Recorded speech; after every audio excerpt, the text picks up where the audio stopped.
And greetings. Happy Friday. Welcome to the Steve Deace Show. Merry Christmas to all you all. I am Steve Deace here live and on demand on BlazeTV radio and podcast alongside Todd Erzin and Aaron McIntyre. Going to be joined by our BlazeTV colleague Jill Savage for the Deace Group in a moment. Of course, we're also here courtesy of our friends over at First Cup Coffee Company. They've got a flavor for every freedom-loving American. You can use my last name, Deace, as your promo code to get a discount. And you'll also make sure that you're supporting a company that doesn't just make some hella coffee, but also supports the same values of faith, family, and freedom that you do as well. FirstCup.com, use the promo code DACE for the discount. FirstCup.com, use the promo code DACE for the discount. And then let's mention this too. If you are looking for some Blaze merch, either to gift yourself or the discerning, educated and enlightened patriot in your life, use the code Steve10 to get 10% off right now when you go to shopblazemedia.com. That's shopblazemedia.com.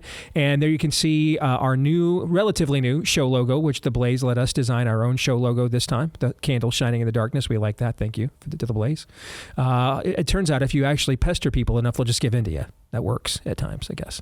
But you can also use this code for all of the swag that we have here at the Blaze. Just ugly Christmas sweater swag or every other show. ShopBlazeMedia.com. Use the code Steve10 for 10% off. ShopBlazeMedia.com. Code Steve10 for the discount. All right, coming up next hour, it'll be your turn with some Feedback Friday, our final Feedback Friday of 2024. So we'll get through as many of these as we possibly can. But until then, it is time for the Deace Group.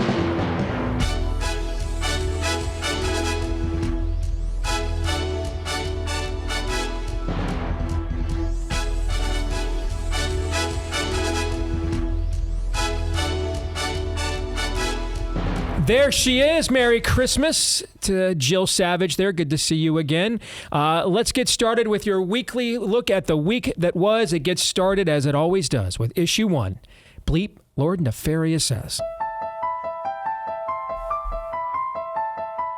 I do believe in the sanctity of life, and I think that's why I felt, along with so many other Americans, joy, unfortunately, because it feels like... Serious? I mean...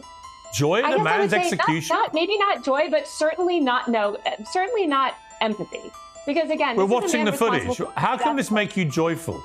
I don't give a that he shot that CEO. I hope he's got a list. I hope he's working down. So to be clear, you don't have any empathy for him after he was executed? I personally don't. And this is not to say that an act of violence is justified. But we need some black vigilantes. That's right. People want to jump up and choke us and kill us for being loud. How about we do the same when they attempt to oppress us? I just want to say, I miss my son. My son didn't have to go through this. I didn't have to go through this either. It hurts. Really, really hurts. That white man lynched a black person in public with people around him for no reason other than he felt like he had the rights to. And he just got away with it. And I think this country often reminds us, we try and forget, but it reminds us time and time again how evil it is and how little they think of black people as human beings. Wonderful white people. I hope they celebrate their Christmas while the Neely family is praying and asking God for comfort.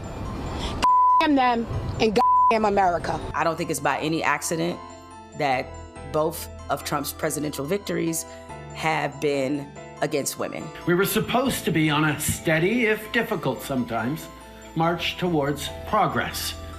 And yet, just a few weeks ago, the United States voted for a second time to not elect its first woman president. With the Truth Social post of Donald Trump planting a Canadian flag on a Canadian mountain, I have to say that to the extent that this 51st state thing was a joke, it's not funny. And I find that pursuing it on social media makes me increasingly nervous. You are responsible for the fall of the Postal Service and the lack of accountability. Congress is responsible for the fall of the Postal Service. So it's Congress. I am trying to fix on your the Postal watch Service. With all the AI. Before my watch, the same stuff happened. With all the AI, with all the computer systems, you're worse than if I took a horse and picked up the mail and delivered it 2 miles down the road.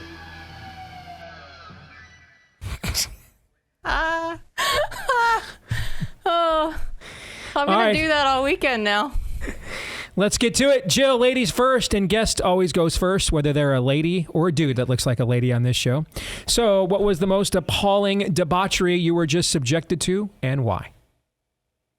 I always come into this show so excited to be here, you guys. I have a smile on my face, and then Aaron plays that montage every single week, and it just goes, how can we be this far away from not only just truth, but even common decency in this one, right? I see we have our friend Taylor Lorenz back in here saying that she felt joy seeing Brian Thompson, the United Healthcare CEO, murdered in front of a hotel on the streets of New York City. In what world are we living in that this is okay to go out there and celebrate someone's death? And then on the flip side, for me, again, because none of this is based in truth and reality and common sense, the father of the Daniel Penny, is it Jordan Neely? I want to get his name right. And making sure that he's out there going, oh, my son, who was the one doing the bad things. But we should have all of this empathy for him because this white man came in and took over the situation. Okay, yeah, guess what? Bad things happen in this world, but the results of this actions have consequences. I cannot believe, I can, because this is the world that we've built, because nothing in truth and reality and common decency actually matter anymore. But that entire montage, I don't even know. I just keep going on because I can't even pick one thing this week because it all has me irate. But, common little note there to get Jamel Hill back in there. I haven't seen her in the montage in quite some time. So Aaron, no doubt. I mean, what pus infected yes back in there? What pus infected rock got kicked over randomly on some street in the state of Michigan that Jamel Hill apparently remains a thing? Did you even know dude was still in the league? Did you know she was even still alive? Dude. Did you even know she was still alive? Did you even know? I had no idea. She makes sure from time to time. Yeah. I had no idea. Here's the thing, and I think I like this so much I'm going to post it on X here in a minute. Stop and consider that the hero of the left, this assassin, stop and consider their hero of 2024 is a trust fund kid. Stop and think about this. It's a trust fund kid. Most on-brand thing ever. Yes, it is. He's the 1% assassinating the 1% is supposedly some, Das Kapital, working class hero, fortunate son, redux. Dude, these are warring wings of the hoi polloi. These are people that are going to spend Christmas with Nancy Pelosi in Luxembourg. Yeah, and this United Healthcare CEO, he grew up in small town Iowa. His dad worked for a grain elevator. Yes. He went to the University of Iowa. He's a Hawkeye. Yeah. And so the trust fund kid... The 0.5% assassinating the 0.1%. Yes! Or 1%. If that is just not, as you said, Aaron, that is so on brand for the state of the Western left that, at least Jamel Hill is working a tried and true grift, right? Making 7 figures for being a completely talentless hack. And just working the tried and true grift of racial oppression and racialism. Straight white guy who's a trust fund kid murders straight white guy who runs one of the largest corporations in the United States of America. And that's your avant-garde statement. That's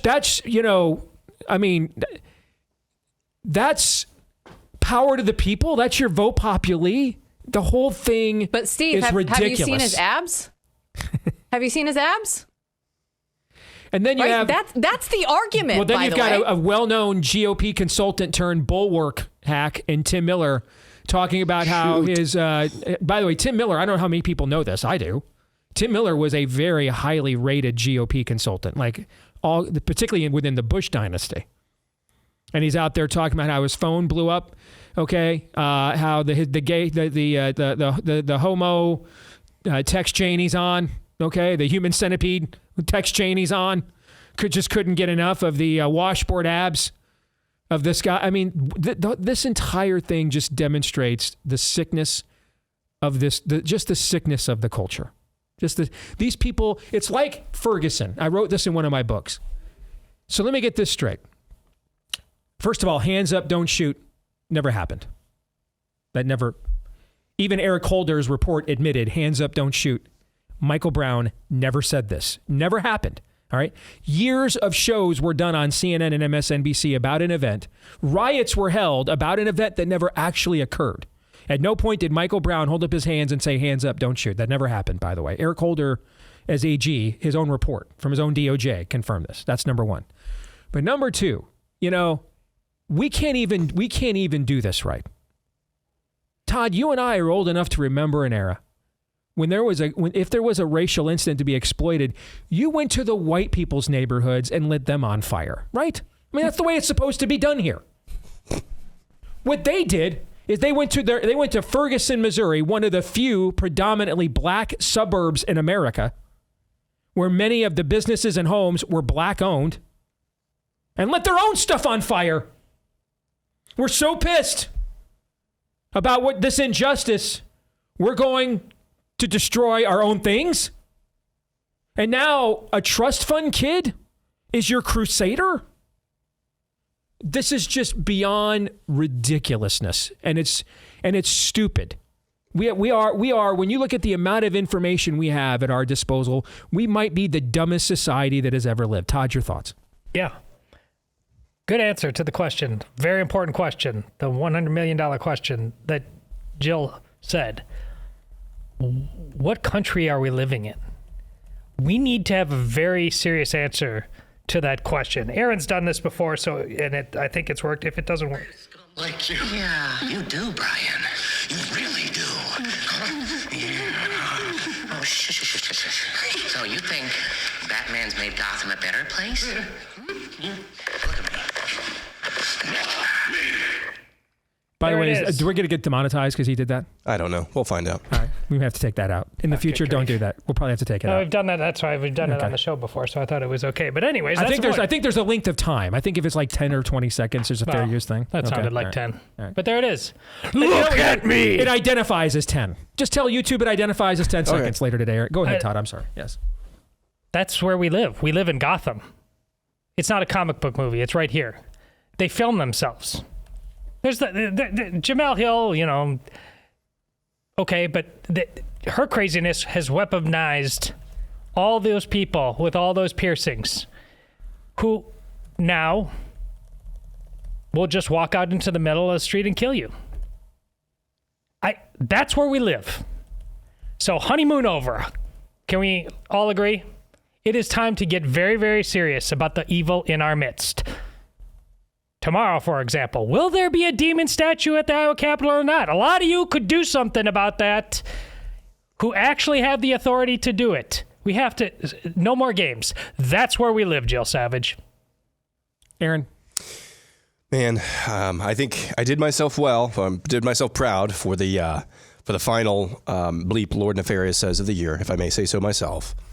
But I think the best moment from that clip is, and there were multiple instances of this on the left through lefty politicians, but AOC saying, I'm not condoning violence, but cut right to, we need some black vigilantes up in here.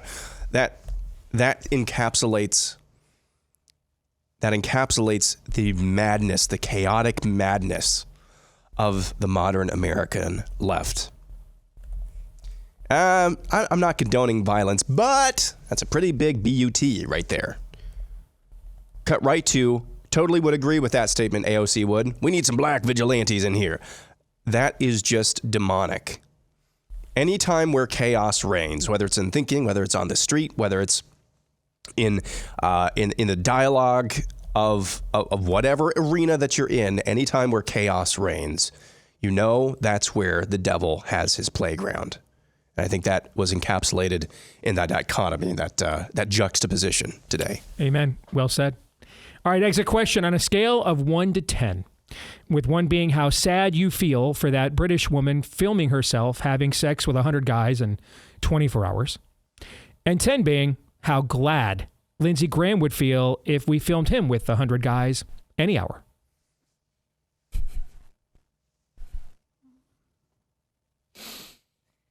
Rate this week's level of total depravity, Jill.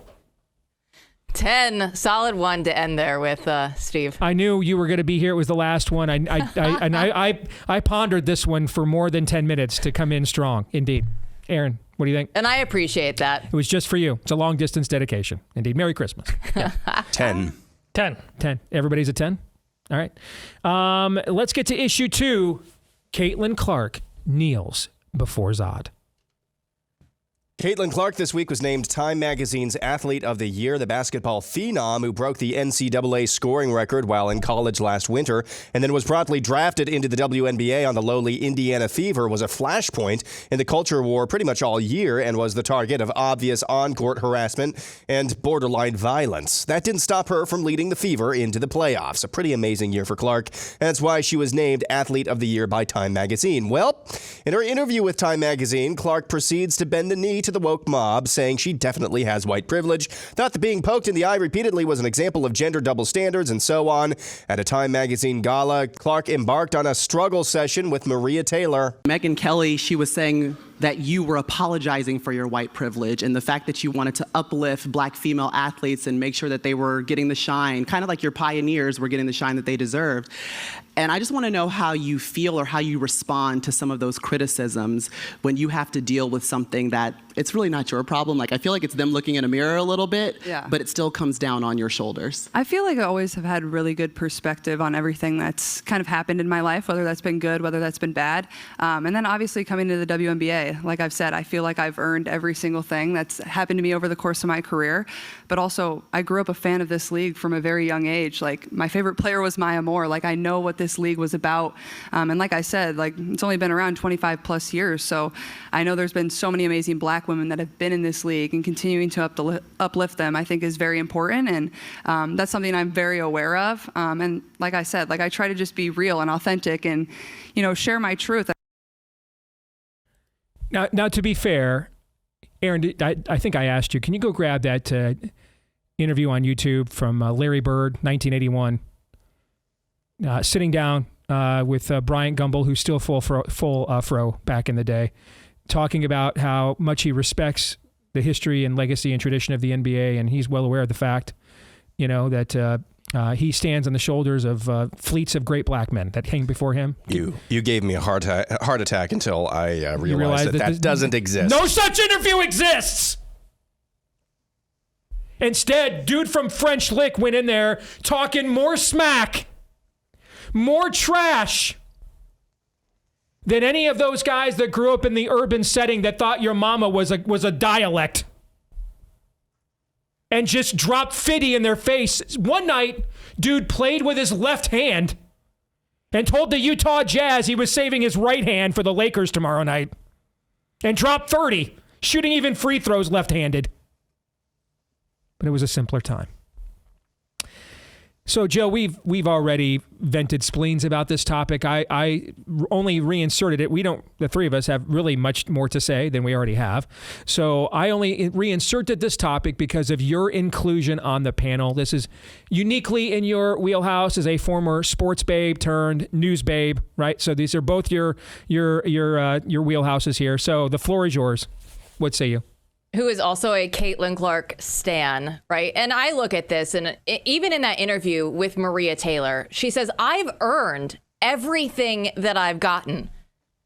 She couldn't stop there, though. Right. The WNBA will not allow her to stop there. But what Caitlin Clark needs to learn, she's 22 years old, she has avoided this topic for so long. She has been asked about this repeatedly because let's look at who her peer group is, who she's surrounded by right now. Not only WNBA players and coaches, who all are left-leaning, but then you look at her management team, which is Excel Sports Management, which is based in New York, LA, Chicago, Miami.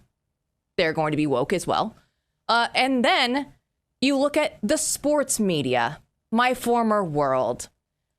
I can tell you, without a doubt, the sports media is further leftist than the news media, and they don't feel like they have to show any bias. They're like, oh, we can be leftist because we're not covering news, we're covering sports. So they have demanded of Caitlin Clark 1,000 different times, you need to stand up and say that the black women are the best. They should be the ones getting the accolades, not you, straight white woman. What Caitlin will come to learn is they will hate you no matter what you say. You cannot appease your way out of this, right? I was taught at an early age by Rush Limbaugh, my dad, so many people in my life. You have to reject the premise. You can't take on the entire league's persona. You are bigger than the league, and that's why they hate you. That's not going to change. You're still going to be the face of the league, whether or not Diana Taurasi and such agree with it or not. They will keep you off the Olympic team. You're trying to say, hey, man, I went out there and I have proven my worth. I have 8 WNBA records now, whether it's rookie or just overall in the league. I did that with everyone coming at me. Guess what? It's not going to change. And in a year, in 2 years, in 3 years, you're going to see that they will still hate you. But you guys, I mean, she had 17% of the entire league's flagrant fouls committed on her. She knows. She's out there just saying, hey, just don't hate me. If I say the thing, just don't hate me. She will learn in time. It's not enough. Agree with every last syllable. Does anybody want to add anything to that? Or respond in any way? Yeah, I mean, that's the tragic part of this. This is what I was kind of saying in passing earlier this week, is that she's going to learn this lesson, and I hate this for her, but she's going to learn it in the toughest and hardest possible way. Well, and you mentioned... Go ahead, Jill. I was just going to say, because look at the media that is constantly coming after her, asking these questions. They are all leftists. And now she's seeing the pushback from Megyn Kelly, as she was asked by Maria Taylor, and people on the right. And I think for the first time, she's going, oh, wait, hold on. Maybe, okay, how do I walk this line then? How do I navigate this? Because she's only been hearing it in one direction the entire time that she's been in the league. Yeah, and that sports media that you talk about and sports fans, they're all complicit. The ecosystem of modern day sports is cancerous. That's why this is not uniquely a Caitlin Clark thing. This is not uniquely a WNBA thing. The sellouts you're watching here, they're no different or no greater than they're going on in college football right now. We've forgotten why we do these things. And so alternate narratives can take over. And everybody claps like trained seals. Let's face it, most people who are fans of Caitlin Clark are really the hardcore fans. They're not going to make her pay a penalty for this.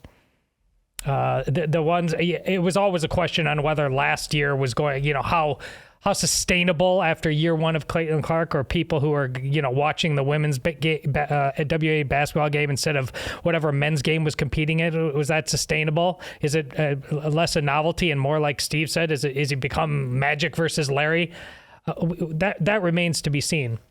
But this is just the culture of sports. It is not making anybody smarter or more ethical. And this proves it yet again. We are up against it here, but I think we should throw in something our colleague Jason Whitlock. Jason Whitlock is one of the few sports writers ever to win AP Columnist of the Year.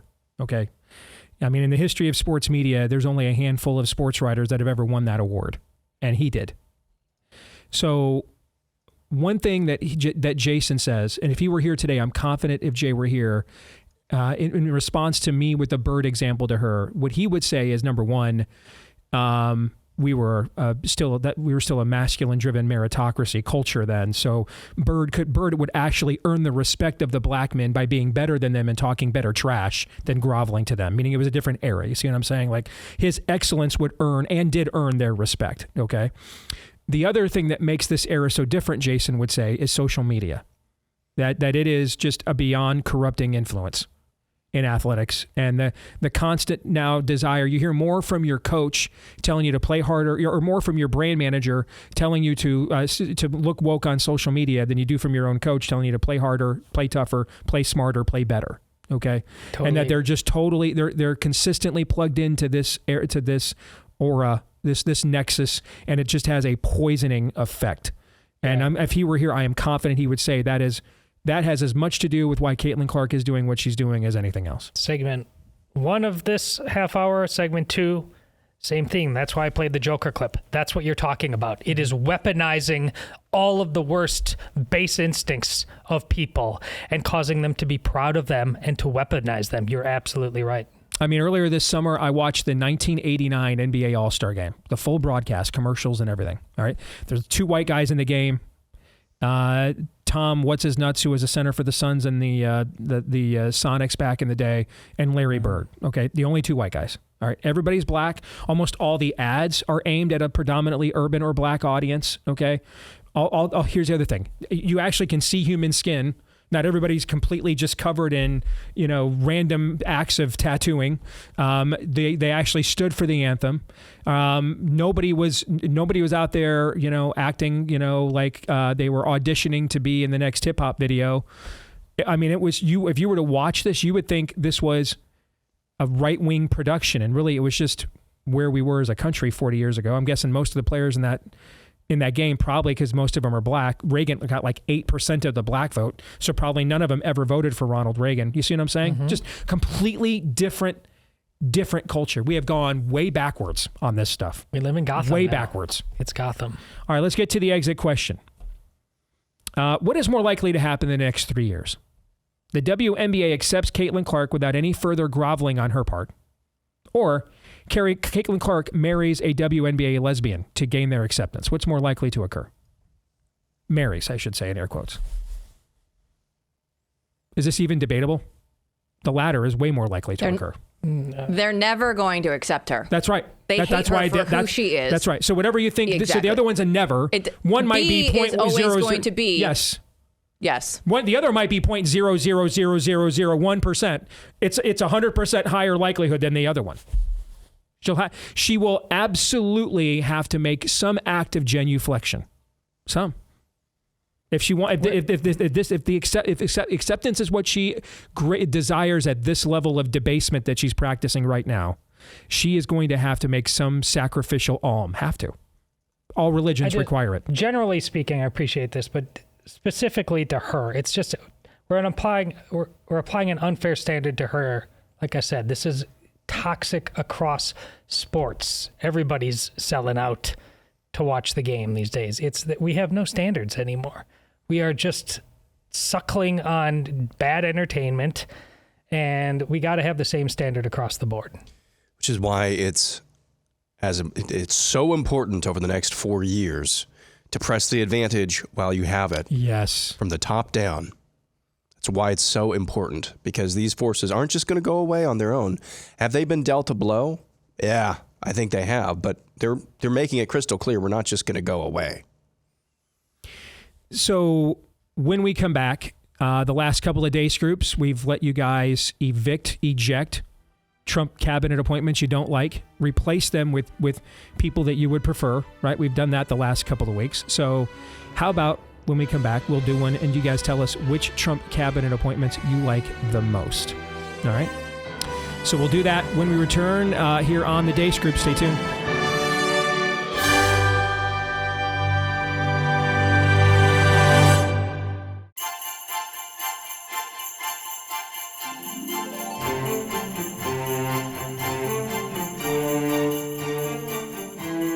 So I've got a question for you.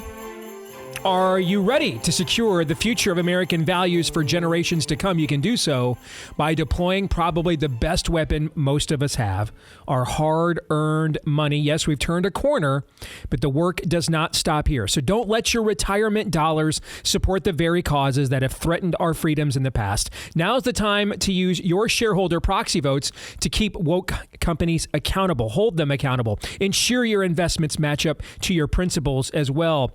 You can even make a difference as a proxy voter. That's something a lot of people don't understand. You know why? Because you need an investment specialist that shares your values, that can help deploy you in the culture war. So let Constitution Wealth be that ally. All right, whether it's ESG, DEI, or more woke schemes, they can help you protect everything we stand for with your money. Take action now. Visit constitutionwealth.com/blaze. Sign up for a free consultation today. That's constitutionwealth.com/blaze. Again, that's constitutionwealth.com/blaze. All right, back here on the Steve Deace Show with our friend and colleague Jill Savage as we continue on with our weekly look at the week that was. And for issue 3, we don't need an intro for this one. I thought I would just give you guys the time. Jill, I'll let you go first. Rank your top 5 Trump appointments thus far and why. Let's go ahead and go from 5 on up. Tulsi Gabbard, because I like her in the role that she's in, because she's going to have the amount of anger and fight in her to go out there and actually shake things up in national intelligence, because she's been placed on the watch list herself. And a shout out to our friend Paul Alexander. I don't think that I've ever done that on the show, so I'm sure that people out there will be very excited. I'll be getting texts in my now. mentions. Yeah, I'll be getting texts from Paul. They're now. always in my mentions. Yes. So there it is, the first one, maybe a Christmas miracle in and of itself. I'll move on to Pete Hegseth as the Secretary of Defense. I think that we've all had enough of the rainbow bullets on all of the Instagram posts, especially, like the Marines and everybody. Like, guys, we've had enough. What we need in this country now is we need 16 and 17-year-old men from middle America to actually want to join the military. If we have a future as a country, and that can't be overstated enough because our recruitment deficit is huge right now, we are going to need those kids to want to come back. And Pete Hegseth right now, it looks like he has the swagger about him and just coming out there and saying, I don't care what you guys think, right? We talked about rejecting the premise. Pete is completely doing that. Kash Patel as FBI director, our friend of the show, Steve Friend, FBI whistleblower, has glowing endorsements for Kash. And there's an interview now that's going around that Glenn Beck had done with Kash a few years ago in his office here in the building. And he's like, who has Epstein's little black book? Who has, the Nashville manifesto files? And he's like, that's under direct orders from the FBI director. Only the FBI director is going to have that. And now we have somebody on our side who is willing to push forth. At that point, we might get some real changes, which absolutely needs to happen there in the FBI too. I'm going to go Doge, because this is the thing that excites me probably the most of literally anything. If you want to talk about shrinking the size of the federal government, we can have this conversation for the next 4 hours, Steve. This is going to be the thing that, as it continues on, right, even if they just like drip information out about like, oh, we might be doing this, I will click on every story. I will read it all. I will say, what are the options? How much can we get rid of? So just the thought of actually shrinking the size of the federal government, right? Because Reagan tried to do it, but he didn't have all the cabinet members and everything to go behind him. This is the opportunity to get that done. And then number 1, our buddy, RFK Jr., that we spent the afternoon with there in Nashville on the COVID jab special for the Secretary of Health and Human Services. We need so many changes in this country. So if we get health right, if we stop weaponizing the federal government, coming after people that are praying outside of abortion clinics, people just going to Latin mass for a Catholic church, and we can get our military right, this is a point in time where we can actually make significant standing changes in the government. And I'm just going to be optimistic until it doesn't happen, you guys, because I know eventually we are going to be let down. Let's be real. We're going to be let down. But until then, I'm just going to ride the wave, Steve. Yeah, I'm gonna let him disappoint me, and knowing it will happen. It's called politics, but I'm gonna let that happen before I'm gonna enjoy myself. By the way, I had somebody stop me at the gym this morning. Guy walked up to me and says, "Hey, I don't want to bother you when you're working out. My son's in the military. We've been very concerned the last few years at the direction of things, and on behalf of both of us, just very appreciative that the amount of heat you're putting on Joni Ernst right now, and holding her feet to the fire. And we're convinced it had something to do with her doing at least some ratio of why she ended up caving on Pete. And we need a Secretary of DOD like that guy. So thank you. So just thought I'd mention that. Good list. I'd probably have a lot of the same names. I got to have Tom Homan on there somewhere. Here's the thing. Coming up with 5 is hard. Yeah, that's why I cheated. All right, then go ahead, Aaron. You go next. Because I wanted to get 2 under the radar, underrated, I think, picks in there. So honorable mention to me is Marty Makary at Food and Drug Administration. I think that's an underrated honorable mention pick. 5, this is probably the most underrated, the most under the radar pick. And it happened this week. I highlighted it in the montage. But Harmeet Dillon for Assistant Attorney General for Civil Rights. Why is this important? Yeah. You want to know where the attempted flouting from the Obama administration of the Voting Rights Act came from? Yep. That office. Yep. You want to know where the FACE Act violations that threw pro-lifers in jail came from that office? Right on. So that is, to me, one of the most under the radar, underrated You're picks. exactly right about that. Is that one. Number 4, again, under the radar, underrated. Not a surprise. This dude is an OG Trump supporter, yet probably as close to one of us on a show like this as you could get. Russ Vought, the Office of Management and Budget. Again, it's a mind-numbingly boring position, but really, really important. Really, really important in it kind of a bridge between the executive branch and the legislative. 3 is Kash Patel. 2, Pete Hegseth. I'm really glad to see the really monolithic rallying of support around him. Just setting down a marker. I don't know if it's going to be enough, but setting down a marker, no Joni Ernst, no mainstream media. You don't just get to Kavanaugh anybody that you choose any day of the week. And number 1, also RFK Jr. Great list. See, it's actually hard to come up with 5, which also makes things like the couple that you're looking at, like the Surgeon General nominee, and they just don't, now unlike the first time he ran, they stick out like a sore thumb. So to me, when I can't explain something in politics, I always just revert back to 2 things: cocaine, or just rich people. Rich people got to reach around on other rich people. Rich people just, got to do things for each other. And because a couple of these other things that we've complained about the last couple of weeks just stick out like a sore thumb when you look at the top line of appointments that, frankly, I would have a hard time coming up with 5. I would. So that's why I'm having you guys do it. Todd. I did as well. From Jill's list, I keep RFK Jr. and he would stay number 1. I would keep Patel and I would keep Hegseth.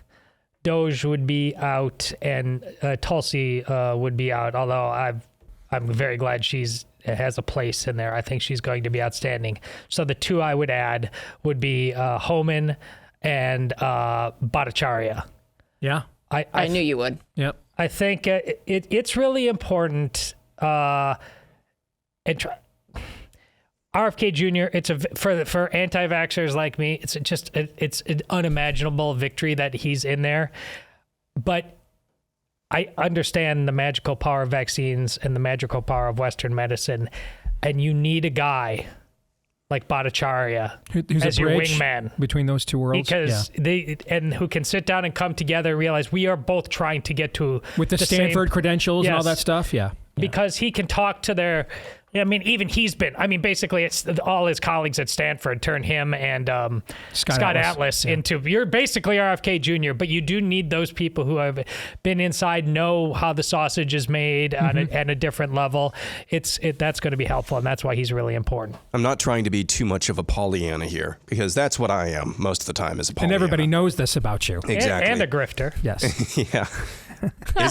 Is it possible, either through divine providence or just the way things shook out, I never wanted a Biden administration. But guys like Marty Makary and guys like Dr. Jay Bhattacharya, they already knew kind of how the federal government worked when it came to public health back in 2020. Now they've had 4 years to study this and study it well. And now I think that probably prepares them better to step in and make a difference. Yep. Maybe I don't want to say the Biden administration was a blessing in disguise, but it's as close as it can be. Maybe to that when it comes to these two particular, maybe RFK Jr. you could throw that in. You're just articulating what our closing verse of the show is, Romans 8:28. All things work together for the glory of God and for those called according to his purposes or those who love him. I mean, this is the benefit of serving a sovereign God. As Joseph said to his brothers, what you meant for evil, right? So Joe Biden meant to do evil. Yes. Okay. The people that voted for him wanted him to do evil. That's why they voted for him. All right. Joseph's brothers meant to do evil by selling him into slavery. But what they meant for evil, a sovereign God can use for good. And those are, which you just laid out there, are examples of it. Names we didn't even know. I didn't know what a Marty Makary or a Jay Bhattacharya were in on election in February of 2020. I had no idea who these people were. Yeah, no clue. Now, I have an immense amount of respect for both of them. Okay, I'm going to call an audible on the kicker topic.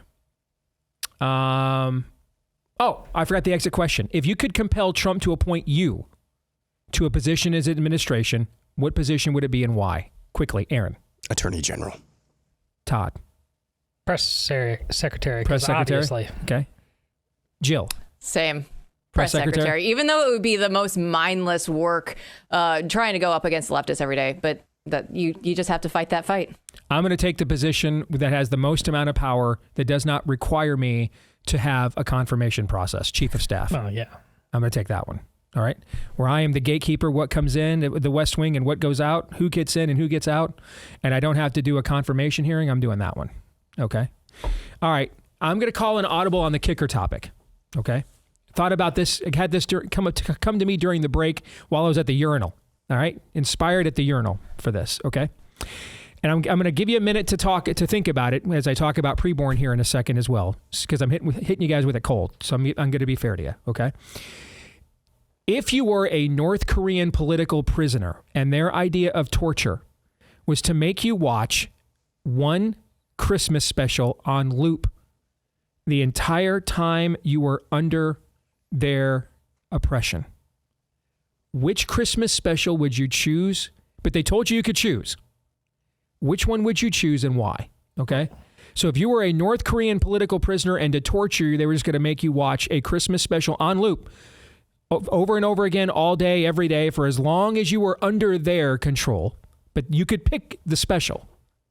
What would it be and why? All right. So think about that. All right. As we talk about our friends over at PREBORN, I know a lot of you are thinking of your year-end giving. Few causes more worth your time and investment than PREBORN. That partnership that we forged with them here on the Blaze a couple of years ago has been successful in saving, we think, tens of thousands of babies. And PREBORN has saved hundreds of thousands of babies with the truth, confronting moms with the truth of the ultrasound so they hear that heartbeat before they consider, as they are considering murdering their child. And then they're there with the grace if she reconsiders it and chooses life. And sometimes for up to 2 years after the baby is born, with prenatal, postnatal needs and care, support, counseling, diapers, baby wipes, car seats, etc. All this stuff they do for free, though none of it is actually free of cost. And that's where we come in. We cover those costs with a tax-deductible donation. For as little as $28, you can make a donation today that could save a life when you go to preborn.com/Steve. Again, make that donation today at preborn.com/Steve. All right, Aaron, go. What are you picking? Charlie Brown Christmas. I mean, it ends with the nativity story. There you go. Yep, because that gives you some hope, right? That's why I would choose Nestor, the long-eared Christmas donkey, because there's direct gospel in there that would give me some hope. Same reason. Todd. Rudolph the Red-Nosed Reindeer. Oh my. Okay. Santa's kind of a douche. I can't get over. You're gonna just watch in that special, man. He is. If you watch it again, he's kind of a douche in that special. I just can't get over that. This is what you came away from the urinal. Yeah, that was really out of left field. Yeah, you were waiting for something profound, and it was that. What are you doing at the urinal? Jill, go ahead. I want Home Alone on loop, man. I could watch Kevin McAllister every year set up the traps and come back. And you know what? He makes his macaroni and cheese and he never even takes a bite, you guys. But then the family does come home. They do save him. They're, like, oh, this is it. At the end, heartwarming. And there is something to be special, something to be said for choosing something that's 2 hours long in that predicament, right? Because if you're recycling this every 30 minutes, Aaron, you and I are going to go insane. We're going to go insane every 30 minutes. We just watched Home Alone this week. The end is just a masterpiece. It never gets old. All right, then I'm going to choose It's a Wonderful Life. I changed my answer. And there is something to be said. Some people have made the case, I think it was been in a satirical way, but that there's a direct gospel analogy to Home Alone. I'm not going to get into that now because we have 2 minutes. All right, predictions, Aaron, go. Let's see. The Kansas City Chiefs will win the number 1 seed, but will get bounced in the divisional round. All right. Aaron's immature emotional hedge predictions. Go ahead, Todd. Did Steve Deace? This is... Where were you? The last 5 minutes, a window into Steve's soul. This is what I was thinking about at the urinal, Christmas shows. And where were you? Which, by the way, I do all the time. I do all the time. The Saturday after Thanksgiving in the year 2018. Where were you? The Saturday after Thanksgiving in the year, I was watching Michigan get 60 burgered. In 2019. You're talking about 2021. 2021? Yeah, I went to Kong versus Godzilla because I couldn't watch Michigan lose to Ohio State. That was just a few years ago? Yes. Okay, that's what I meant. Yeah. That's the right answer, Aaron. I like where your head's at. Go ahead. Todd, quick, go. I don't even remember. What's your prediction? Oh, the ACC. Well, football is cancer. It will, like the Pac-12, it will not exist within the next 3 years. I could see it. Bill Belichick and what's happening there is proof of it. And I could see it. Again, I'm right about everything. Jill. I can't believe he was going to forget that. Mine is drones because I'm fascinated by this. If the government is not investigating it, it means it's because they're the ones doing it. And I will pick Jason Buttrill, third option from your show yesterday. I love that saying. If the government's not investigating it, it's because they're the ones doing it. I'm going to keep that one handy. That's a good one. My prediction is that at some point in 2025, Trump's approval rating will hit 55%. During his first term, it was never higher than 49%. That's my prediction. He has actually managed, at nearly 80 years old, as already the most known person maybe in the world, to flip his unfavorables. I've never seen anything like this. He is in the positive with his favorables for the first time in his entire political career. So, all right. Thank you. Good to see you, Jill. As always, Merry Christmas. All right.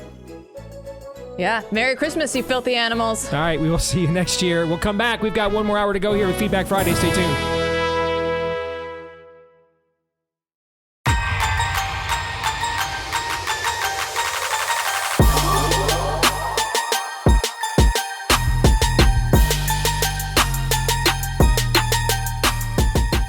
All right, back here with Hour 2, live and on demand on Blaze TV, radio, and podcast with Todd Erzen and Aaron McIntyre. My name is Steve Deace. And I may learn your name one day via the stevedeace.com inbox. If you email us, steve@stevedeace.com. That's DEACE. Like us on Facebook, MeWe, and Gab. You can follow me at Steve Deace Show on X, Instagram, Getter, and TikTok. You can also please subscribe to our brand new YouTube channel as well at Deace Show on YouTube. That's at Deace Show on YouTube. And then finally, if you love the podcast, please show how much you love it by leaving us a 5-star review. Thanks to all of you that have. And then also hit subscribe, or if you're on iTunes, follow, and that'll make sure that every time we do one of these new episodes, it shows up right there in your feed every single time. And this part of the show is brought to you by Homestead, the new film opening up this Christmas from Angel Pictures in theaters nationwide, December the 20th. It's about the aftermath of a nuclear blast that devastates Los Angeles, throws the entire country into chaos, and different groups of people from around the country come together to essentially try to rebuild their lives in the country on a homestead. Starring Neil McDonough, also starring Jarrett LeMaster from Babylon Bee. Some of you guys will know him, of course, for his pivotal role as security guard dude in Nefarious. This role, I'm sure he feels the Nefarious role was way more prestigious, and he would be correct. But this role, he actually gets to act way more. And Jarrett does a great job, by the way. All right? He's tentatively scheduled to join us after the new year. Is he? Okay, yes. Good. So I've had a chance to see this movie. I did screen it last week, and I thought it was pretty good. Now, it's got a bit of an ending that clearly sets up more to come. And so I even texted Jared. I'm like, wait a minute, is this like a pilot? And yes, they are hoping to turn this into a series. So they do a great job world building. You get to know the characters, their motivations, kind of bringing them together. I really enjoyed it. It's very well acted. I think you will too. Plus, if you pre-order your tickets, you've got a chance at a $300,000 giveaway. That includes a Bitcoin, fully furnished tiny home from BoxHouse, a custom Polaris OHV from Sparks Motors, and everything else that you would need to start your own homestead as well. Pre-order your tickets to enter the contest today for a chance to win at angel.com/Steve. That's angel.com/Steve. Again, head over to angel.com/Steve. All right, you guys ready for one last Feedback Friday here in 2024? You bet. You bet. I want to start with this note from Mike, and boy, have I received a variation of this theme many, many times since the election. Many times.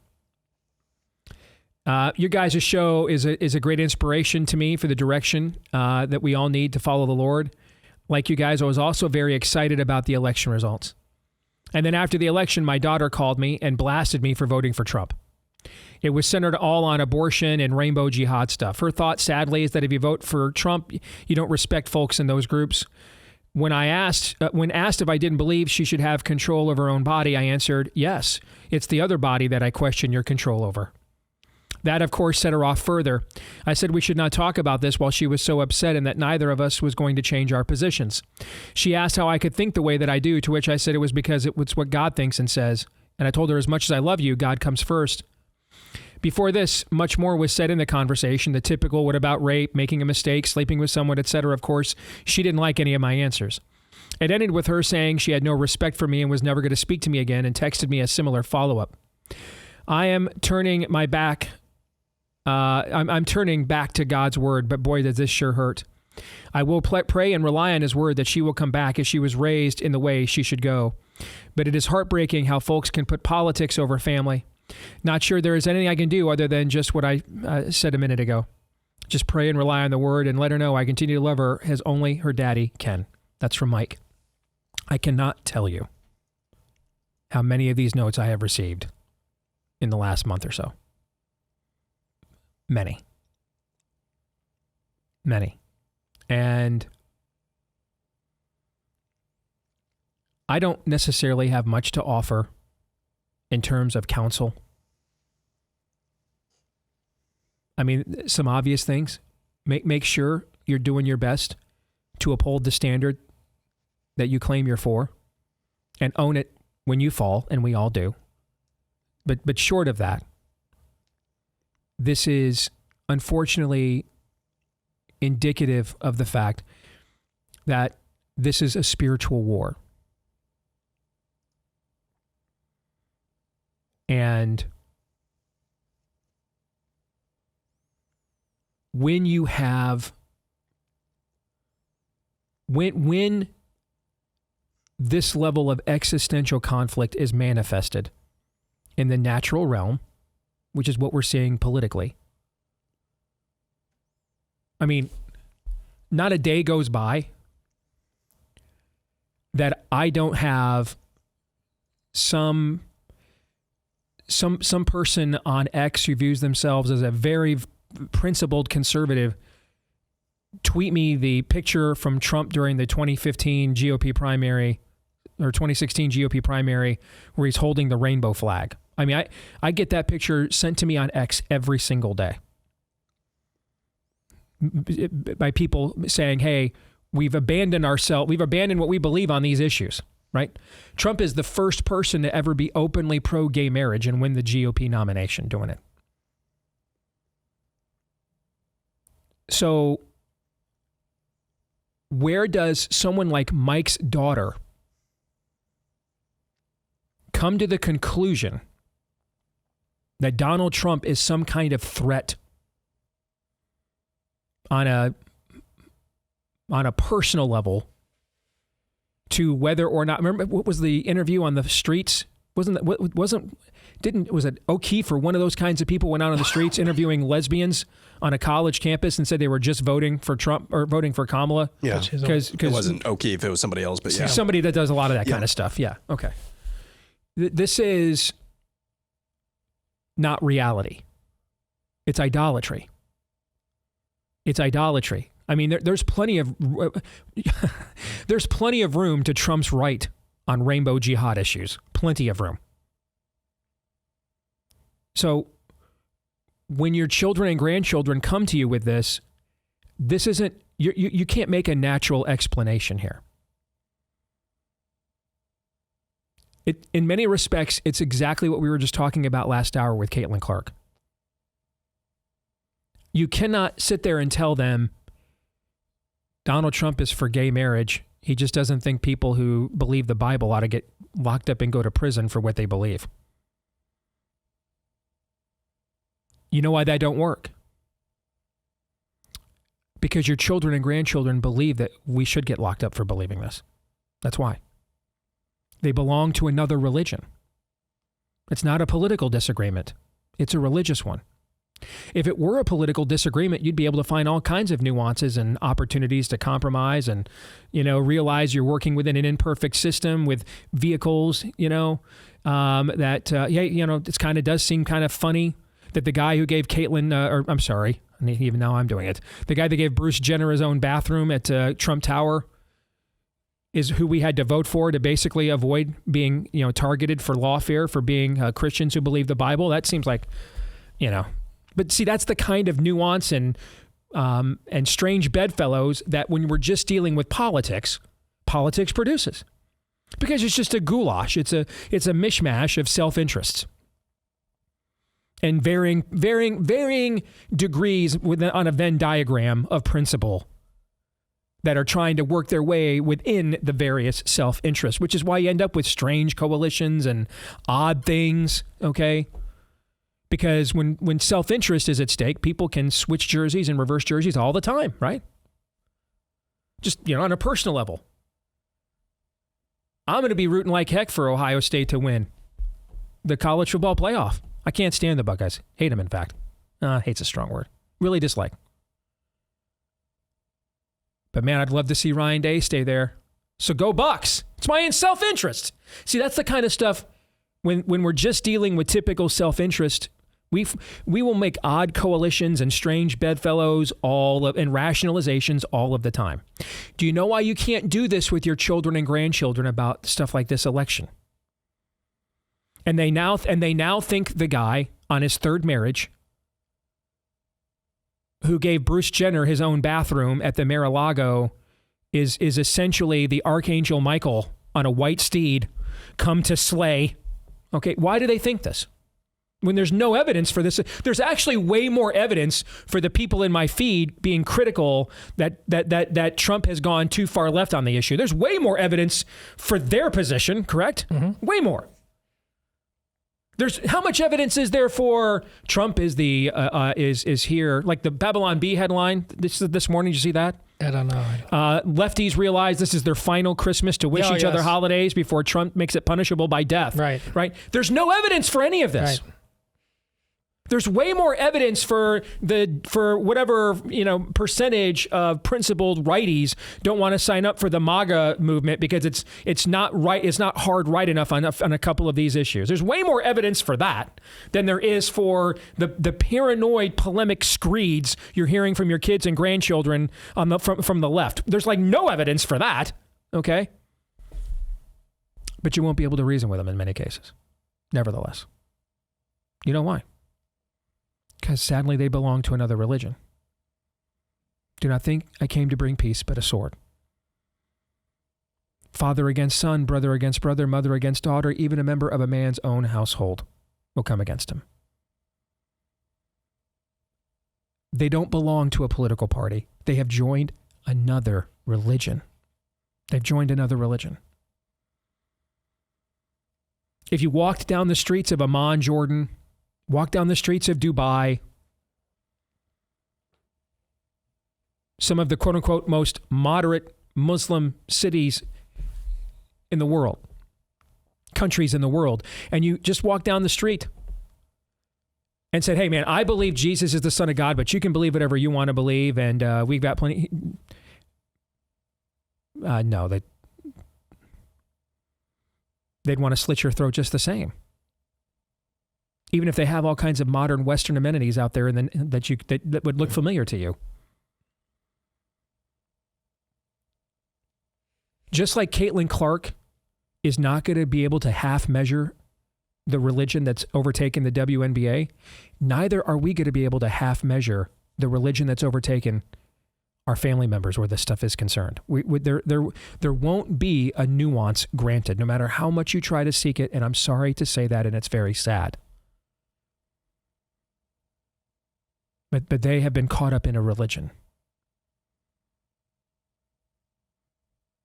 And they won't be as eager to compromise key precepts of their religion as we have been to compromise ours for the last few decades, which is one of the reasons, frankly, our willingness to compromise those things is sadly one of the reasons why this religion, this false religion they have fallen to, was able to gain such a foothold in the culture.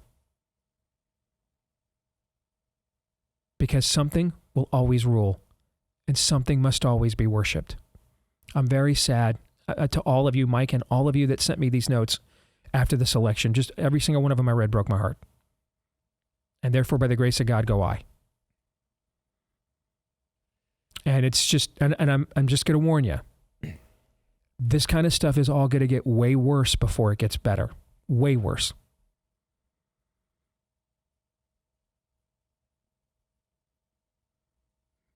If Caitlin Clark, who is way bigger than the WNBA ever thought it could be,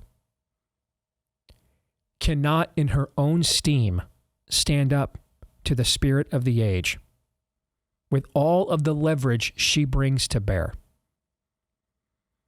the average mere mortal's not going to be able to do it either.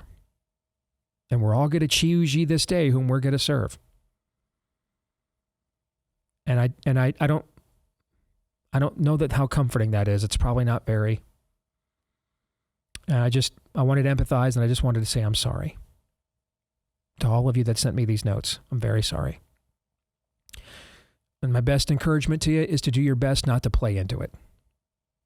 Right? They break away from you. They break fellowship with you. Let it be because they made that decision, not because you made it easy for them. Not that that'll make it any easier, particularly times of year like this. But at least your conscience will be clear. You guys have anything you want to add to this at all? Well, at the beginning, did he say my daughter called me from college, or no? Just said called her. Just called her. Okay. Yeah. Well, listen. This applies to the volume of the letters, not to this specific letter writer, because any specific letter writer, unless you give them to us, we don't know the details. But broadly speaking, again, serious questions need to be asked for why, in this age, children become like this. It's not having a difference of opinion, even a radical one, but so disrespectful of you as an individual to your very core. And yes, especially fathers in their relationship with their children. We have to ask serious questions. When did that tether get out of control? What happened? It's possible that it was no fault of a father's, but self-assessment is required in this on both ends, I think, as in just when we talk about divorce. There's cases of divorce where one person is probably largely innocent, but oftentimes it takes two to tango. We've talked about it on the show before. There's just a lot of fathers who have had this thing on cruise control. They're their dad, but are they their father? What has the connection been like? And over time, kids who doted on their daddy, and that's my daddy, and I love my daddy, they realize that that man has all kinds of passions that rival their children or exceed them, and they start to resent it. And that's just the truth of the matter.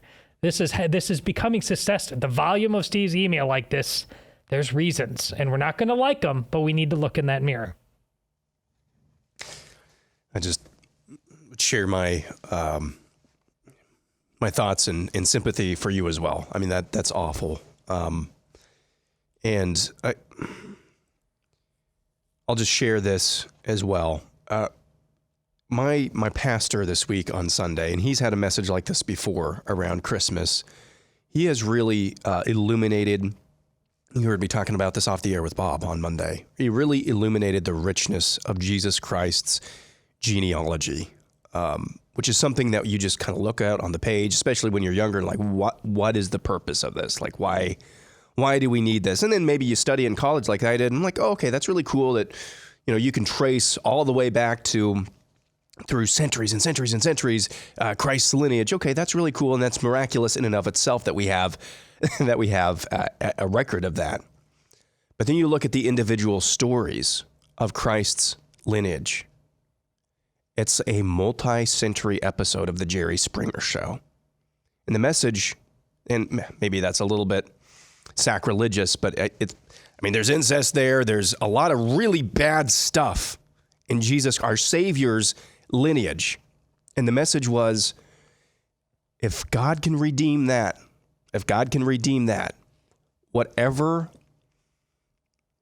friction you have in your family now, whatever you come out, the dysfunction that you come out of now, he can redeem that too. Amen. And I would just keep that at the forefront of your mind. Maybe that's in the cards for you. Maybe it's not. Regardless, blessed be the name of the Lord. I think you have to keep that on your mind. Keep praying for her. Keep being a great dad to her. But I think you have to keep that on your mind, that ultimately a heart change is not going to come out of anything you do or say. It's all going to be from the Holy Spirit. And you work at it as best as you can. Be the best dad you absolutely can. Work like it's up to you, but pray like it's up to him. Amen. Our friends at Patriot Mobile are on the cutting edge of helping to build that parallel economy, which we wish we had more of. But thankfully, one place where we know we do that, or we have that, is with our mobile phones. So you can make the switch now to our friends at Patriot Mobile. You don't have to give your money directly to people who hate you anymore, and yet still get pretty much the exact same service and network coverage you get from them. In fact, at Patriot Mobile, they've got multiple networks within their hub. So if you need to switch at any point in time, once you're a member, you can do that for free. And when you sign up with them now, you can switch your phone, keep your phone, switch your number, keep your number. They'll customize all of that for you and make it as seamless as possible. And they'll give you a free month of service to get you started if you use the offer code Steve when you go to patriotmobile.com/Steve. Use the offer code Steve at patriotmobile.com/Steve, and you'll get a free month of service to get you started. patriotmobile.com/Steve, America's only Christian conservative mobile phone provider. patriotmobile.com/Steve. Use the offer code Steve for the free month of service. All right, along those same lines, Lynn Becker writes, my name is Lynn Becker. Thank you. And I've been a viewer of your show for a few years now. Keep up the good work. I've had a tugging on my heart to use my voice on social media, but I don't want to unnecessarily ruffle feathers. I have a few friends and followers who supported Kamala, and I don't necessarily want to fight with them. So what do you think about that? Well, I would just objectively state my beliefs without criticizing them directly or invoking them whatsoever. I mean, if they stop being your friend over you just objecting, like, hey, what I mean by objectively is stating my beliefs. I believe in, say you're pro-life. I believe life begins at conception. Say you believe in border security. I think we ought to, have a secure, strong border. You see what I'm saying? I would just start with and for everybody else like Lynn, that you're thinking you're getting the conviction, I got to be a little bolder now. Start with just objectively stating your beliefs. And avoid applying them as much as you can. Now, once we get into an election cycle, it's kind of hard to do that, right? Everybody's beliefs take on the face of one or two or three or four or five people, correct? But we're not in an election cycle right this minute, are we? We won't be all of them next year. So I would just start by affirmatively and objectively stating my beliefs without criticizing them directly and criticizing individuals they may like as little as I possibly can. Why? Because if they abandon you over you stating your objective values, they were never going to be your friends for real in the first place. As opposed to going right to picking on names and people that, might cause people to get butthurt and give them an excuse to abandon you without even considering your values. You see what I'm saying? So I would start with just objectively standing up for your values and criticizing individuals, whether it's themselves or people that they may like. I would avoid that as much as possible to get started and just start with asserting your values. And that'll be a good test case to see just how much they really, really want to truly be your friend or not. I think the premise of all this, unfortunately, is making a Caitlin Clark-ish mistake that you can enter this realm and somehow come out clean on the other side. That is very true. Yes. So doesn't mean you have to start off with a howitzer. Oh, no. But, but you're there's right. nothing you can start off with. If you're going to do this, you can't have like I'd like to do this, but my advice to you is don't get on social media and do this at all until you don't have a but at the end of that letter you sent. Well, that could be true too. Because people are animals on this front. And that's just how it is. Yeah, I mean, wise as serpents, innocent as doves. Many of us are not just going to be able to avoid and live in our little private Idahos. In fact, you shouldn't even desire that at all. So the question then becomes, how do you live amongst people who may or may not hate your guts or come up to the line of hating your guts? That's going to be different, I think, on an individual level. But I think what Todd just said is probably pretty important. Don't settle ever for any lukewarm hells. Never. You can be, if they're willing to tolerate you and they know where you stand, that's okay. You can have a relationship with them. But when you have to degrade yourself or you have to be made to feel like you are just being disrespected to your core anytime you're around them, then okay, what are we doing here? I'll be here when you want to talk, but I'm not going to pursue this actively. I think you have to people need to know where you're coming from, and you don't need to be a douche about it all the time.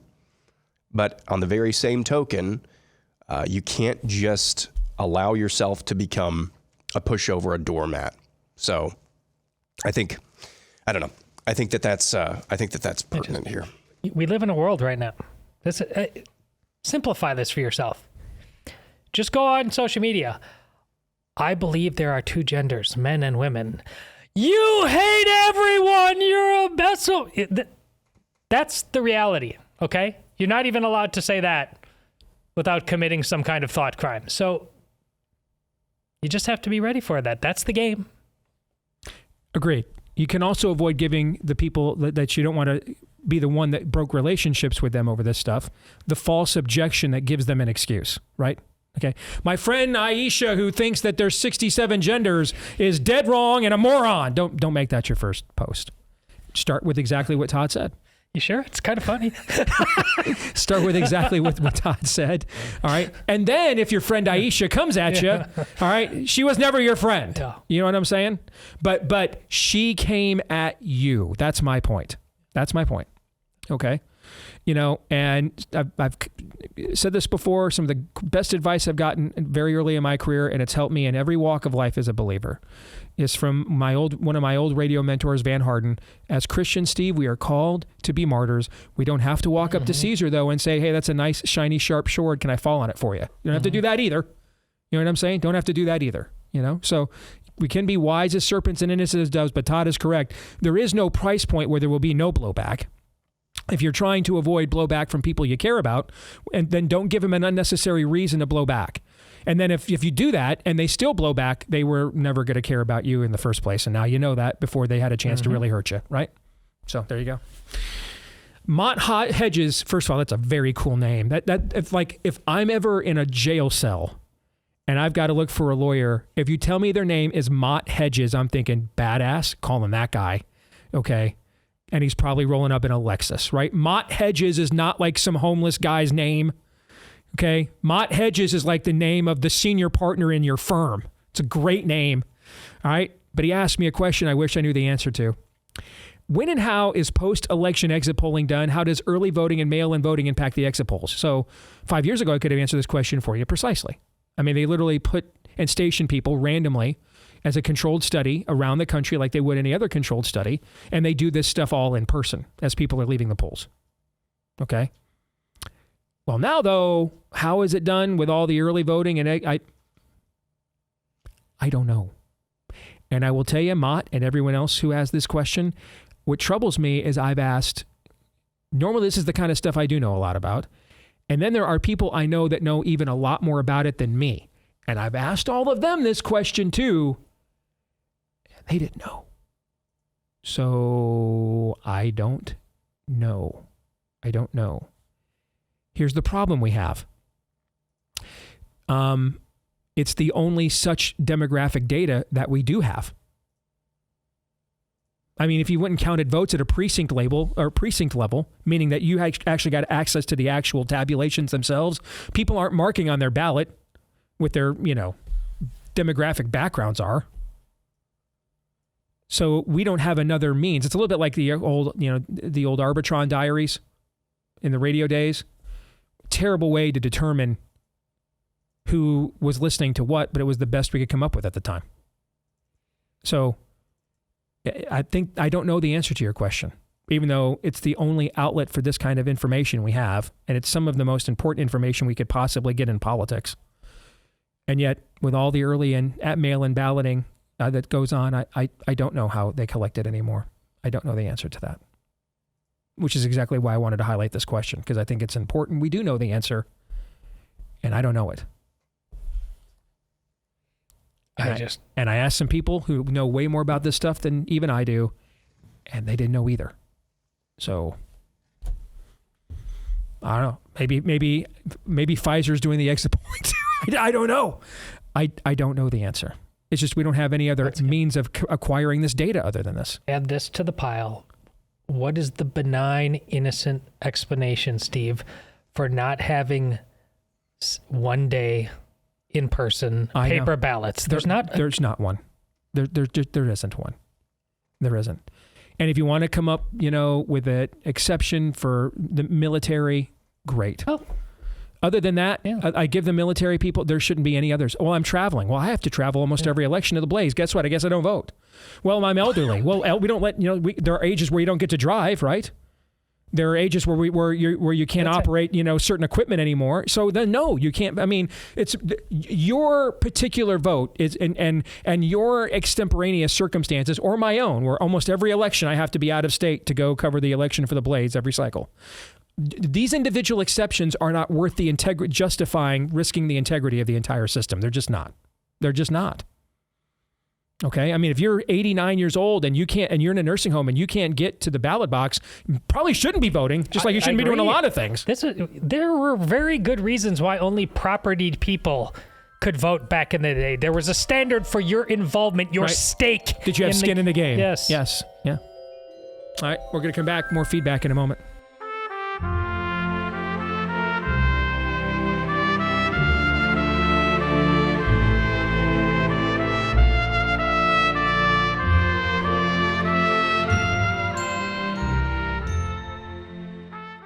Lumen is the world's first handheld metabolic coach. It's a device that measures your metabolism through your breath, and on the app, it lets you know if you're burning fat or carbs and gives you tailored guidance to improve your nutrition, workout, sleep, and even stress management. All you got to do is breathe into your Lumen first thing in the morning, and you'll know what's going on with your metabolism, whether you're burning mostly fat or carbs.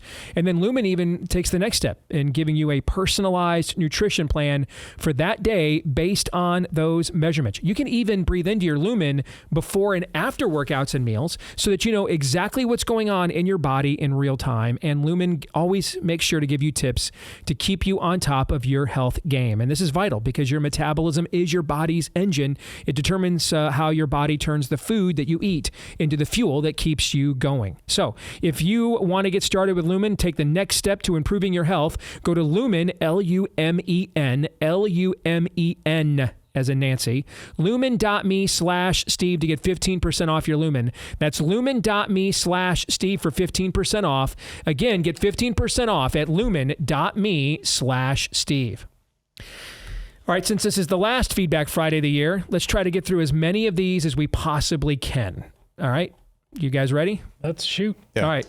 Stephen Newman in Kentucky, I think, has an interesting analogy. He says, when I see videos of leftists screaming, crying, and wailing over elections, I keep thinking of the prophets of Baal and Elijah. He says, this country is full of spiritually ill people. Well, it's exactly what we were just saying last segment. Where politics is not an outcome of my religion. Politics is my religion. So Stephen, your analogy is maybe even more apropos than you think. It's dead on, exactly right. Well said. Matt McGree, and he wants you to know, Todd, in what's now Red, Wisconsin. He wanted to make sure to include that. Okay, let's not get crazy. 5 stars, great show. It seems like maybe they let Trump win. Not as much fraud, no ballot harvesting, no nursing home manipulation. Most states counted same night, no riots or protests. And Kamala conceded today. Why? Or conceded right after the election. Why? Is it because in exchange for Trump not arresting or indicting any of the crooks, will they leave him alone too and not accuse him of something falsely or impeach him? Appreciate your show and any analysis where this is concerned. Well, I would imagine about the half dozen or so Republican congressmen who lost their seats here in the last few days as the votes were counted for 3 weeks after the election. I'm not sure they have the exact same view of not much fraud as you do, my brother. I do think, Matt, you may be a little caught up in a little Wisconsin now, somewhat red bliss, okay? But in reality, they didn't have a narrative for any of this. She was a terrible candidate. This is why, here's my analysis. The reason why I was so down after the one and only debate is because it's not that I necessarily thought Trump was that bad in that debate. It's that he let her be too good, in my view. And if people could come away from that debate thinking that she could be president, it gives them the narrative to then do all the stuff that you're talking about. Now, after that debate, what happened? The rest of her campaign was a disaster. J.D. Vance just decimated Tim Walz. Donald Trump started doing all these long-form interviews on these mainstream podcasts with crossover potential, just blowing up their entire narrative of that their entire election was kill the babies and he's Hitler. That was their whole message. Kill the babies and he's Hitler. And Trump went out there and decimated the he's Hitler narrative with Theo Vaughn and Joe Rogan and there's a couple of others of these that I can't remember. Okay. But he decimated that narrative. They were left without a narrative to justify what they wanted to do. And it was just too big to rig. As for what's happened after the fact, I also think it's because they don't have a narrative. If they start burning stuff up, see, Trump's not giving them daily fuel with provocative statements. The only people he's trolling right now is Canada. All right? He's just running a country. He's just governing. Not making it all about him everywhere he goes. He's not, we're not having urination matches. We're not whipping out appendages and measuring them against one another. He's just governing. And so they're not left with any, oh no, you did. They're not left with any of that. I mean, when I'm at the gym in the morning and I can see what is on the screen on MSNBC in the morning, it's not just that there's some form of American normie revolt against wokeism that's killing all these channels' ratings. The content is bad. They're left with defending Joni Ernst against people like me. There's very few people, even in their own base, that cares about that kind of content. I need Trump to be Hitler. I need him to be literally a fascist. I need him to be a racist and a homophobe. He's not giving them any of that. So they've got nothing. If you send your stormtroopers out into the streets and start burning neighborhoods down in this environment without Trump doing anything to fuel any frenzies at all, it all blows back on you. I mean, go to Aaron's montage with the comments from the Black Lives Matter grifters in New York trying to stoke violence, but there's been no follow-up violence. You didn't see a bunch of Democrat politicians come out kneeling, and demanding that this is the greatest moment of racial injustice in human history. Everybody knows it's a crock. Hell, that Tarlov chick on Fox, who's their new token lib, even she was like, I really admire Danielle Penny as someone who rides New York subways. I mean, they don't have anything. Now, no one bats 1,000. All right? So there's going to be moments where they're going to have something, or they're just going to make it up. But for now, they don't have anything. And I think that explains a lot of what has happened in the final month and a half of the election and the month and a half since the election. You guys want to have any thoughts on that before we move on? Yeah, and also moving forward, them not having anything or just making stuff up may not be the crucial question. It's actually, what if Trump actually does the things he promised and said he would do, and then the normies have an identity crisis? Oh, well, it's one thing to go. I mean, really, Homan starts doing what he says he's going to do. Everybody's had plenty of time to think about it. It won't be like, boo, out of the closet. But we'll see. I mean, really, he's going around. If any mayors do the sanctuary city stuff, I'm going to arrest them. God, I hope so. I hope so. Let's find out. Trump has the Democratic Party nationally where Ron DeSantis put it in Florida. That's what you're saying. If he delivers on these things that he's talked about and normalizes them, and people are like, well, this stuff isn't crazy. Yeah. It's not radical. We can live this way. Everything's obviously better. Yes. Then he will. The Democratic Party in Florida is a non-existent entity. It's a letterhead that collects money. It has no basis of influence within the state by and large whatsoever. And that is where the Democratic Party is nationally if Trump delivers. But Ron was not doing something and then going over and reading Maggie Haberman. I wonder if she likes me or not. He didn't care. He did the thing. And this is what I firmly, on some level, Donald Trump knows that he'll never admit it, and I don't even blame him for admitting it. He had to be more like Ron DeSantis to execute and govern. I don't disagree. And he lives in the state. Yeah. I mean, Trump moved his entire empire and family to Ron DeSantis' state. I mean, you can't, there's no better testament to what you're saying than that. All right. Wendy writes, how the hell do we get rid of Lindsey Graham as our senator? I'm embarrassed by that man. I do love Fridays, though, with the Lindsey Graham jokes. And kiss that sweet baby granddaughter for us. As many chances as I get, Wendy.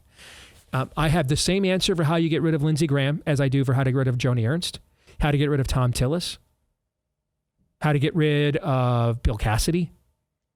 A bunch of rhinos in red states that they're not worthy of. It's just it's what I'm quoted as saying to NBC News this morning in the article they wrote about what's going on in Iowa. Politically, Donald Trump is king of the Republican Party. He earned it. He conquered it. It's his. If Donald Trump doesn't want Lindsey Graham to be a senator anymore, he won't be. If Donald Trump either doesn't care or does, he'll continue to be. We do not have the name ID and the fundraising that it takes to take out a sitting senator. We've only done it 3 times in 30 years. And one of them, we didn't do it. The Bushes actually did it because they wanted someone to the left of the current Republican senator at the time in New Hampshire. It's very hard to knife a duke or a duchess. Very hard to do it. So this is where we need Trump, who has equal or opposite, if not greater force to bring to bear than the globalist donor network that protects these Republican incumbents. He has to come to bear. We won't be able to do it without him. So that's what Trump has to decide. They don't fear us. These Republican senators and incumbents are right not to fear the Republican primary voter. The only thing they fear is Trump. And so he has to put his thumb on the scale. There's some places where it's a district, like a congressional district or a state legislative district. So it's not statewide and as expensive of a race where we can do it ourselves. But when we get into statewide races, those things get really expensive, especially when you're talking about for federal office. Like with term limits, conventions of states, etc., where other issues we've all admitted, but you've been very public about how you've changed over time based on circumstances, input from others. Where are you at now versus where you were back in the day about campaign finance reform? Addressing specifically, could it do something about what we're talking about here? The problem we have is there's no way to concoct a system that either doesn't grant wealthy corporations or government bureaucrats way too much say and power because they have revenue that the average person does not. There's just no way to to concoct that. Okay, so do you want? I don't know. Any of us want elections to be publicly funded?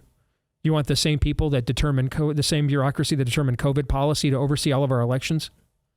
Probably not. No. Okay. But then again, a lot of us also don't really care, aren't that sad?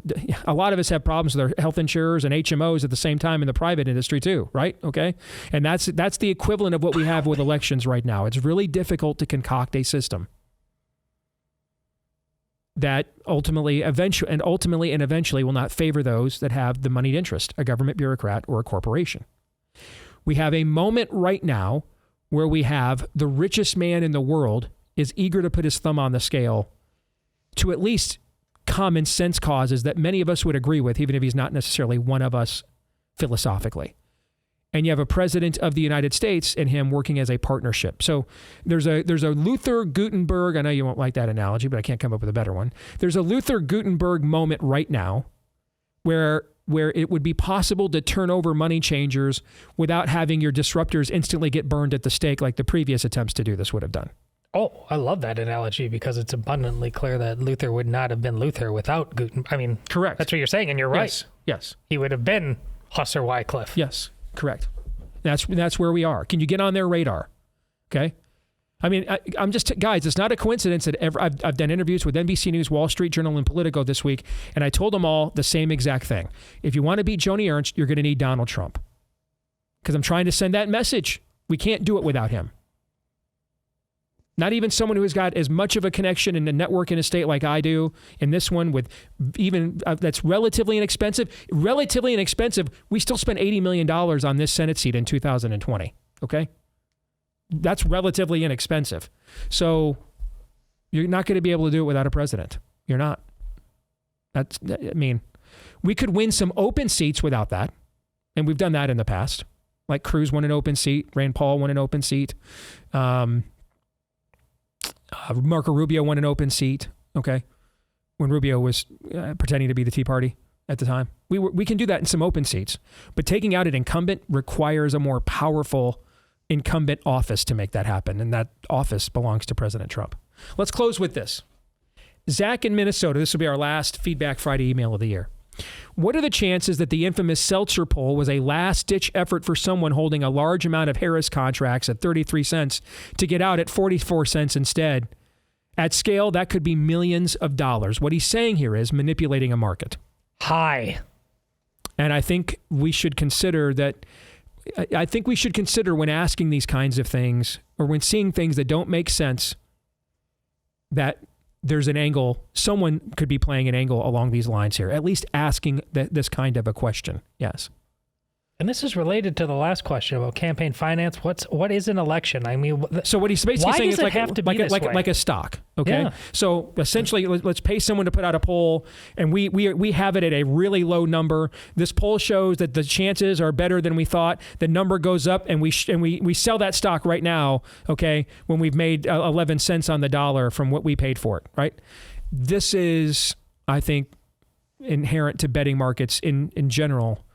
You should always be asking these kinds of questions when you see things like this as an anomaly, especially the way the press played this whole thing up instantly and everything as well.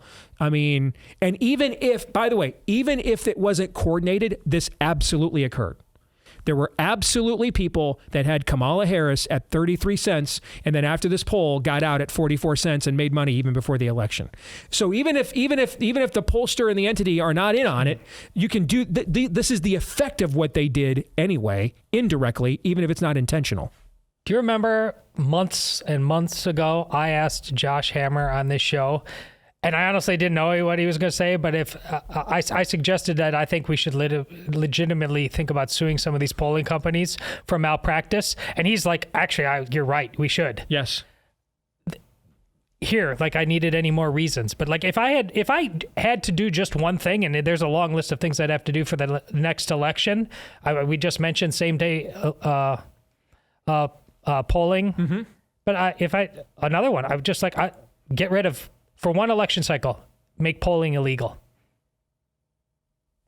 Watch what happens. This is I'm not sure how many conservative media outlets want that, because I'm just telling you that's the number one. That's the number one driver of traffic. I'm fine with it. You, the people, want this. You can't get enough of it. You're not arguing against me. You're actually. It's guys. Governing politics. Not interested. Yeah, give me the polls that show we're going to own the libs. Yes. Yeah, I'll never stop resenting the hell out of that and pointing it out that the emperor has no clothes. This is like that's the thing. The stuff we've accepted, it just has to be the way. That's just the way it is. There's just too much money. We're children. We're flaccid children. There's way more money to be made. And let me show you the latest polls that show we're going to own the libs than doing the deep dive of policy analysis that Daniel Horowitz does every day. Way more money to be made. Why? Because that's what more of our own customers want. You're describing porn. Well, maybe the biggest industry other than energy and education in America. Yes, you're describing porn. Romans 8:28.